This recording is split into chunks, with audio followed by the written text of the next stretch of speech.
Psalms 41 says, I waited patiently for the Lord. He turned to me and he heard my cry. Are you the friend that is watching all your other friends reach maybe that dream that you have been desiring, or they're in the relationship that you've been praying for, or they're having the baby that you've been interceding over? Are you the friend that's been in the wait while watching and cheering and championing all these other people along? Just know you're in good company. There are so many individuals in the Bible that experience waiting and what that looks like. And if you'll notice, so many times they understood. There was a moment where it was like, oh, God is my strength in these seasons. God is who I pull from in these moments.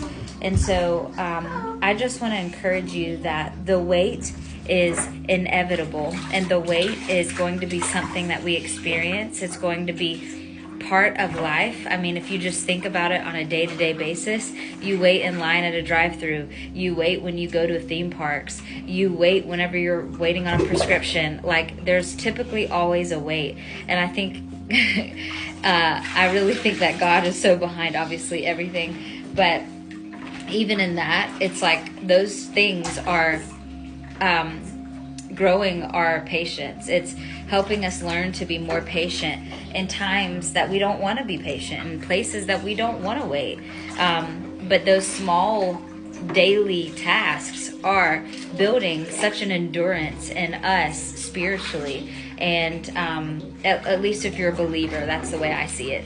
And so I thank the Lord for that, because as I'm in a drive-through that's taking 20 minutes, or as I'm waiting at the grocery store to go pay, those are the moments that I can be reminded that, you know what, everyone has a waiting. Everyone experiences waiting. But it's really just like, how are we going to respond in the waiting? How are we going to let other people's finish line dictate our response? Are we going to be joyful and actually be happy for them while we wait, knowing that our time is coming soon? Or are we going to just, slough it off and be like, oh, well, everyone keeps reaching that mark before me?